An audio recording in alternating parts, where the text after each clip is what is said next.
Hey everybody, Heron here from Heron Fox Farm, and out here in my orchard again, and I was going to do a quick video, show you guys some more of the orchard and what we're doing here. And it's a beautiful day. It's early October, and you can see it's still really green. Here, let me flip this around. Hang on a second. All right, you guys, it's early October, and I'm out here in the orchard, and there's just all kinds of stuff blooming still on the orchard floor. You know, there's bees still everywhere, and I know everybody's concerned about bees and almond orchards, but we have so many wild bees here. It's amazing, and I know it's because of all the habitat that we've got. The bees we bring in for pollination, the honeybees, we come from a family friend who lives right down the road from here, and he brings them up to the Sierra Nevadas in the summertime, but then most of the year they're right down here in our neighborhood, and he actually breeds the queen bees right here along this creek. We have this whole creek. It's called Comanche Creek along the orchard here. It goes the whole length of the orchard, and it's all native wild trees growing along it, and tons of habitat here for wildlife. And people use this little road along the creek here to walk their dogs or ride horses, and it's kind of like the community park almost. But yeah, I gotta say, this is one of the most beautiful orchards around here. Maybe I'll show you guys some conventional orchards nearby later. We're surrounded on this south side over here is our cousin Jimmy's organic walnut orchard. Those are the red walnuts over there. And then on the other side of the creek over here is his organic Chandler walnuts. You can't see them from here, but they're right there. And then on the east side, past our orchard down this way, is my brother-in-law's orchard, and he's certified organic too. And so we're surrounded by all our family's organic orchards all the way around us, which is really nice because there's no chemical drift coming in from any conventional orchards nearby. I've seen so much wildlife in this orchard over the years. There's actually a hawk that I think that lives in the orchard, and there's owls, and there's foxes and skunks and bobcats and all kinds of stuff, herons. And anyways, it's fun to see all the wildlife flourishing. But here's the creek right here. You can see it's still full of water. This is called Comanche Creek, and it's all just wild. There's willows and oaks and alders and wild grapes and wild roses, and buckwheat and blackberries, and just all kinds of wild plants growing for habitat and pollination. And it's a really nice environment here, actually. Everything grows amazing here. But yeah, I've seen so many owls and beavers in the creek, and yeah, so much wildlife here. This is a really nice alder tree growing along our orchard right on the creek here, and this is one that we actually planted probably 15 years ago, and it's really growing nicely. Alder trees are one of the best trees for insects and fish, actually, too. From what I've read, when the leaves fall off in the winter time, they fall right into the creek, and then those leaves actually, as they're decomposing in the water, is like one of the main sources of food for the specific I guess microorganisms in the water, and that's what the baby fish eat. So it's really an important part of the ecosystem. And then here's an oak tree right next to it, and there's just all kinds of stuff growing here. And yeah, it's it's really important to have all this native habitat adjacent to the orchard, and I think that's why the bees do so well, and probably why all the insects and wildlife do so well. These are some nice willows growing in this section, and you can see there's this old weeping willow here, grandmother willow. It's really old.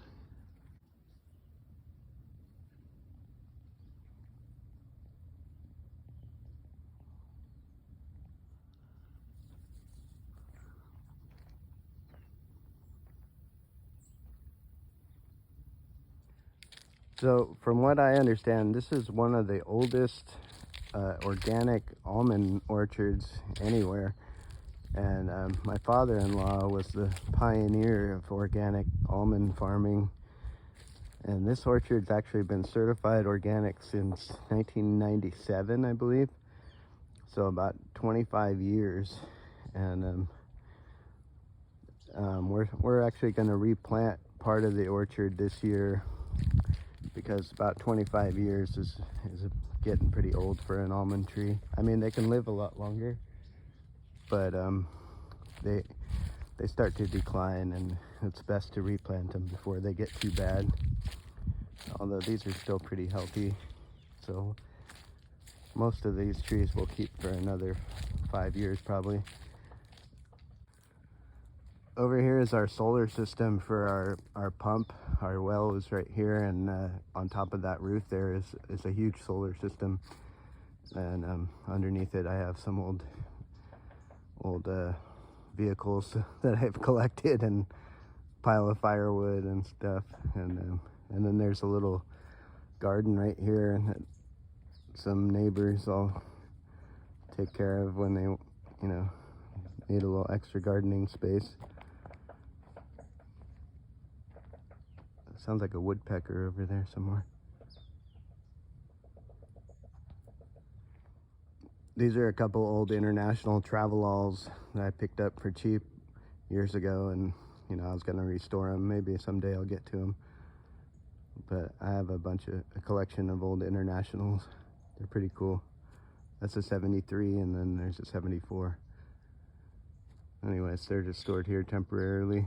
This is our solar system up here, and my trailer full of junk. Down this way there's elderberries, and there's an old pecan tree, and then there's wild grapes, and there's a peach tree right here, and then a little garden.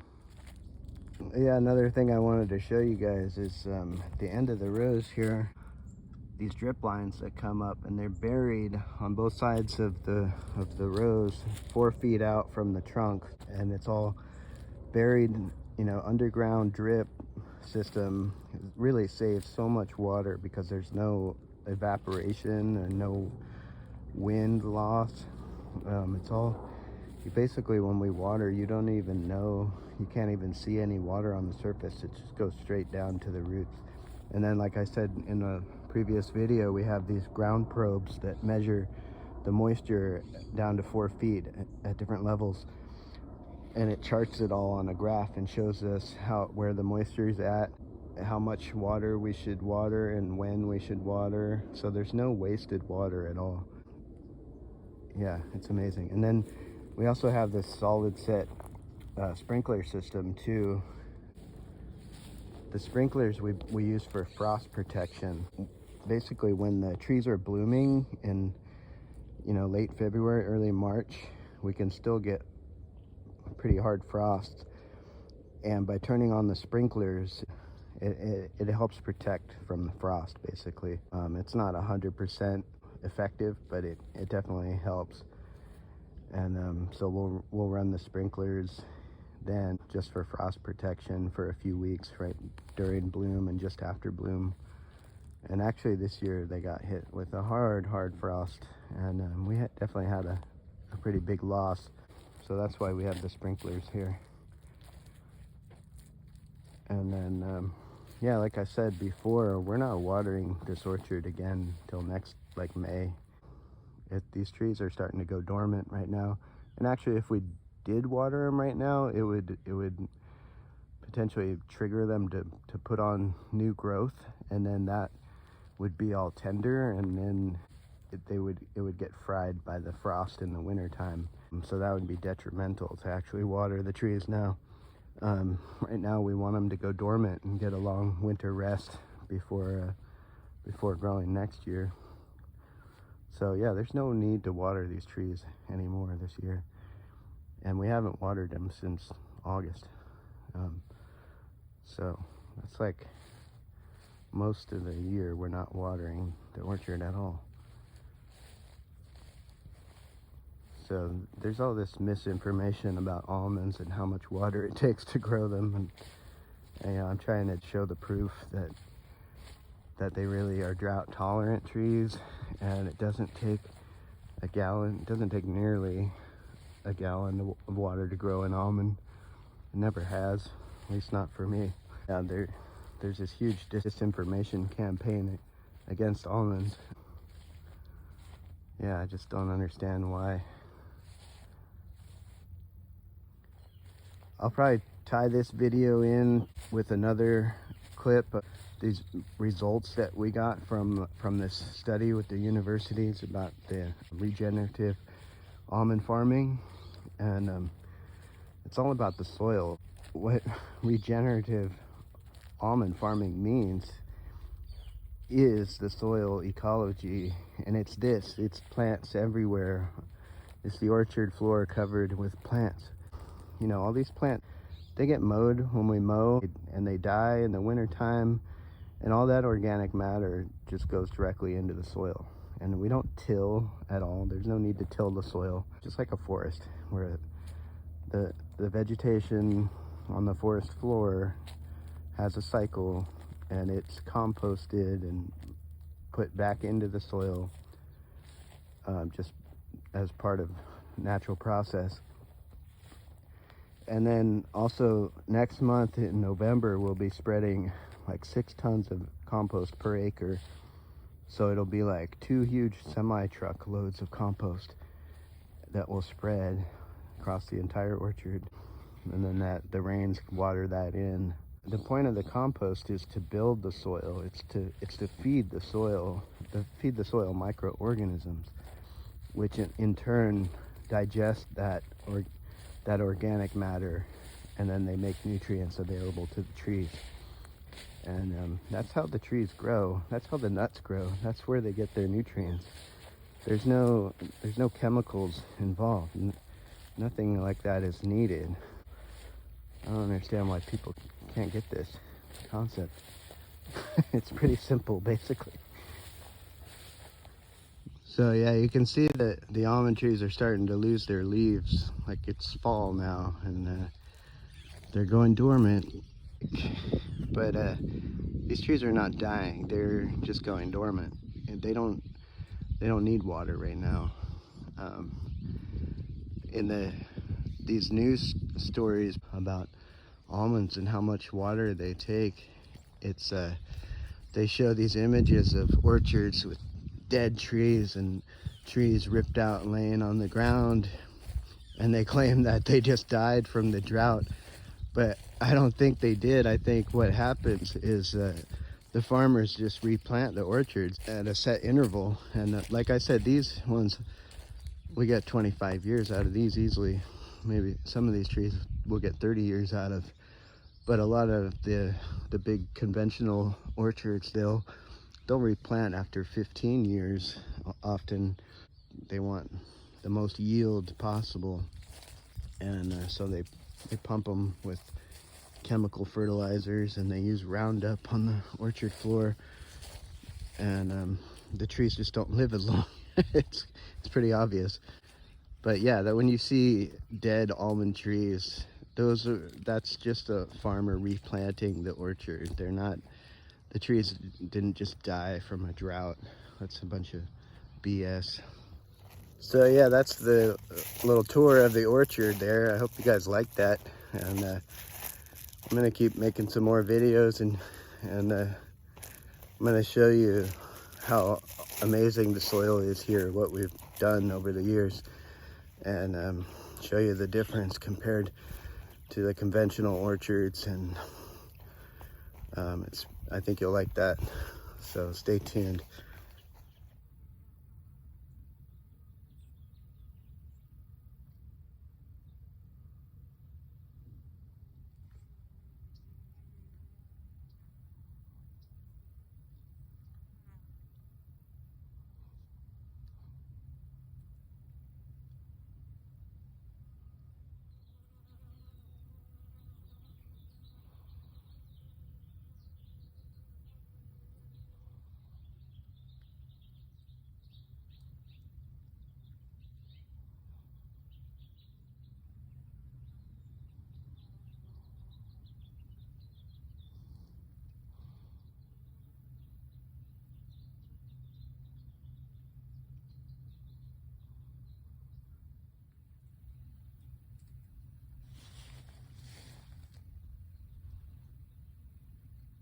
Have you ever seen a more healthy dandelion than that before?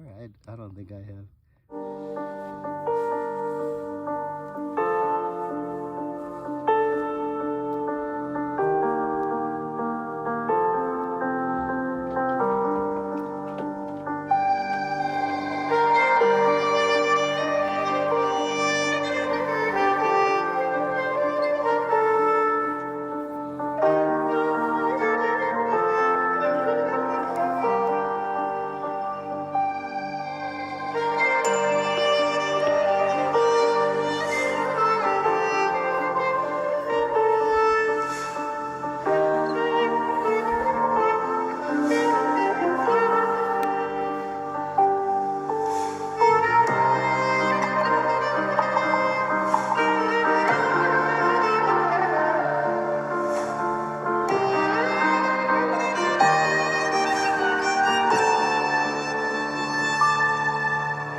Okay, everybody, like I said, here's these results I've been talking about from the regenerative almond farming study. So this was put on in 2018 and 2019, and I'll just read you some of this real quick.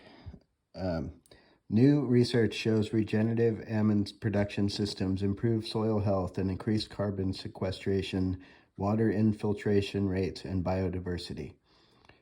So this was put on scientists from the I can't even say it, Egdesis Foundation and California State University, East Bay, compared established regenerative almond production systems to conventional almond production systems, examining differences in soil health, life, and profits. I want everybody to note this key word here, life. Where they studied life. This is the difference between life and death, basically, to put a fine point on it. Regenerative farms focus on increasing soil health and promoting life on farms to produce nutritious food profitably. Most of the regenerative farms avoided tillage, allowed resident vegetation, or planted cover crops, integrated hedgerows, used compost, and reduced or eliminated synthetic agrochemicals. The success of regenerative farms was the result of combining multiple regenerative practices into a single farming operation. The study showed that regenerative almond production systems, 1, increased water infiltration into soils 6-fold faster. Okay, I'm not going to read this whole thing, but if you guys want to check it out, maybe I can leave a link or something. Okay, 2, sequestered 30% more carbon. This means that the soil has 30% more carbon in it, and that means it's not carbon that's in our atmosphere. It's carbon sequestered into the soil. So I'll keep going here. 3, had the same amount of pest damage despite abandoning synthetic pesticides. 4, were cost competitive with conventional almonds, or sometimes I say almonds. Future research, expanded research began this year to replicate this first study across Central Valley with a particular emphasis on landscape level water and carbon dynamics in collaboration with numerous almond producers, General Mills, UC Davis researchers, and USDA ARS. This phase 2 study will also produce roadmaps for orchards wishing to transition from conventional to regenerative production systems. Okay, read the full study here. This is, I don't know if you guys can see this, but I'll figure out how to leave a link. Okay, or you could probably look it up on Egdesis Foundation. So that's a summary there. And then here, I'm going to show you, okay, so this is some different charts here. Soil clay percentage, this is how much clay is in the soil. And then you can see all conventional, about 20% clay, a little less. All regenerative, about 20% clay. And then Heron Fox Farm is up there at almost 30%. So about 10% more clay in the soil overall. Okay, now soil bulk density. Now this means how dense the soil is. So basically that's compaction. If the soil is too dense, it doesn't have as much air in it, and it doesn't have as much water absorbing and holding capacity. So you can see we've got the conventional orchards in the study here were the most dense soil. The regenerative farms in the study were a little bit less, and then Heron Fox Farms over here about the same as all the regenerative farms in the study. Now, time for 2 inches of water to infiltrate the soil. Now, this is pretty interesting because we got conventional, it was up to the top of the chart here. Regenerative was at the bottom, and then Heron Fox Farm, it was no time at all for the water to infiltrate the soil. Okay. Now, soil organic matter. Here's my favorite. In the top 6 inches, we got conventional here, a little over 2%. All regenerative farms in the study were at 4%, and then Hare and Fox Farm, boom, almost 6% organic matter. I am really proud of that. I think I should get a gold medal, actually. All right, total soil carbon in the top foot of soil. So this is how much carbon is sequestered in the soil here. So conventional, regenerative, Hare and Fox, pretty much at the top. Total soil carbon in the top 2 feet of soil. So we got Hare and Fox, boom. So, you know, this is proof that regenerative almond farming means something. There's a difference. It's doing something. We're changing the world for the better. And I don't think my videos are getting many views, and this probably isn't going to get many at all because this is a long one. And I don't think these algorithms on YouTube are helping me out any. But if you guys are seeing this and you're interested in this, I just want to take this minute to say you could help us out by buying some almonds from us. You could go to my website, get a bunch of families or friends to go in on a bulk order and buy 50 pounds of nuts from me, or 20 pounds, and you'll get a great deal. And they're the best almonds you can buy. They're the most nutritious and sweetest. And you'll get a good deal, and it'll help us out. So there's my little plug for our farm. Total soil nitrogen in the top foot of soil. So the regenerative farms have more nitrogen, basically more healthy soil. Now, nitrogen in the top 2 feet of soil, our orchard did it the best. Microbial biomass. So this is how many microorganisms are in the soil. So the regenerative farms obviously have more. The Hanny Soil Health Score, Hare and Fox Farm did the best with a 10 on the Hanny Soil Health Score. Average number of plant species on the orchard floor. So we're at 8. And then earthworm abundance. Okay, this one we're a little less than all the regenerative farms studied, but I think that the reason why is because of the other beneficial things that we have in the soil, like the microorganisms and the mycorrhizal mushroom species. So I think the worms just don't have as big a job to perform in our orchard, and I think that's why they're slightly less than some other soils. Now, invertebrate abundance in a half square meter. Same thing, invertebrates. I don't think they had as much job to perform. So that's why they're less there, but they're still more than a conventional farm.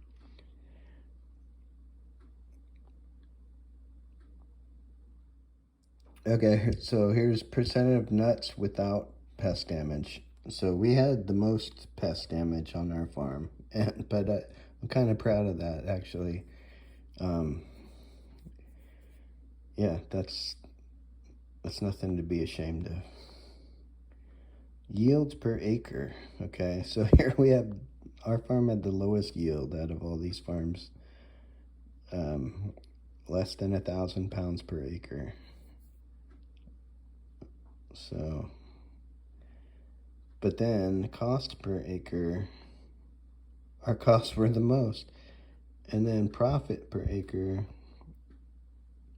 we actually had the most, barely, compared to the other regenerative farms, but a lot more than the conventional, which the way the conventional farms get away with the less profit is by having more acres. So by having tons of land, they can grow crappy nuts and make less money but overall they're making more money because of all their land.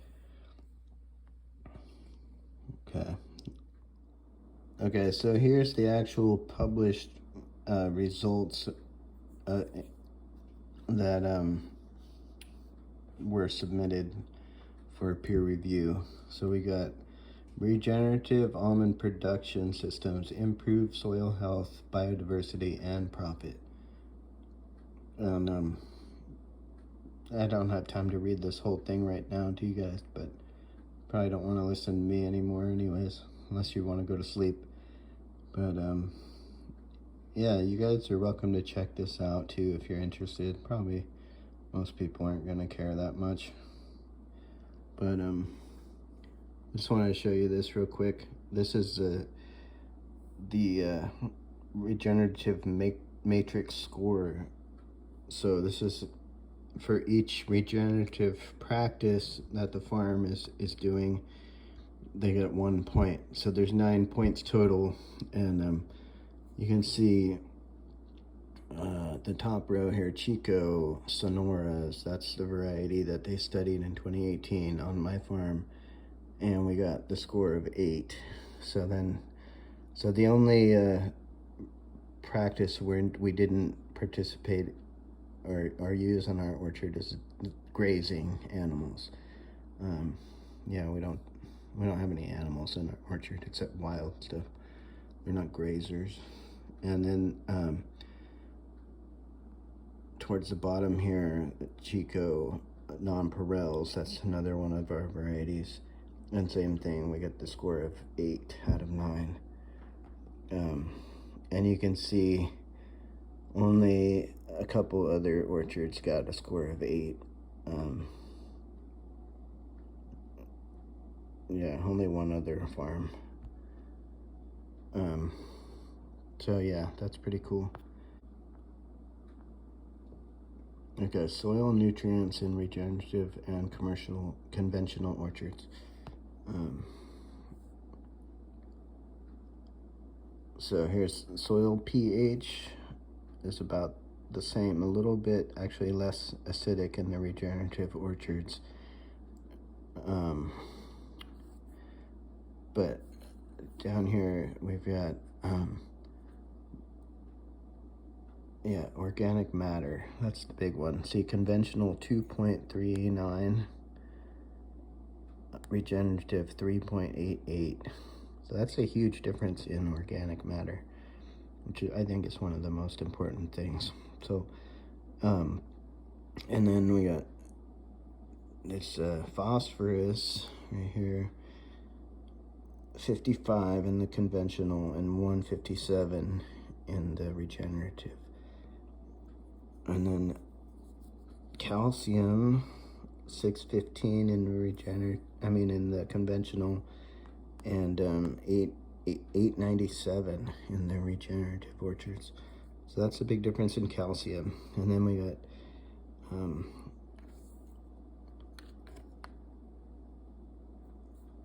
there's yeah, magnesium, see, 195, 252. And then yeah, the phosphorus, 114, regenerative 350.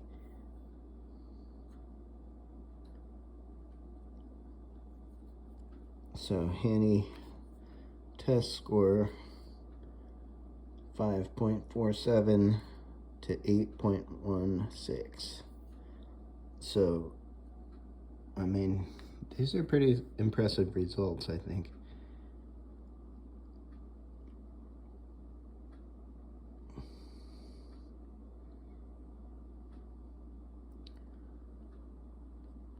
Okay, this is, yeah, Hanny soil health. All right, I think we went over most of this already. Water infiltration. Yeah, soil nitrogen, carbon.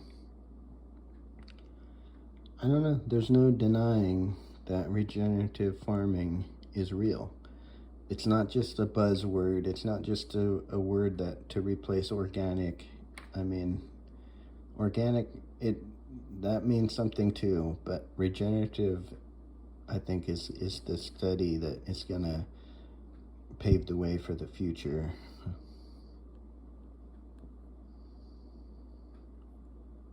All right, you guys, thanks for watching. Yeah, so here's a conventional almond orchard, and you can see there's not a thing growing on the ground except, you know, the almond trees, and that's it. And you know they're using Roundup.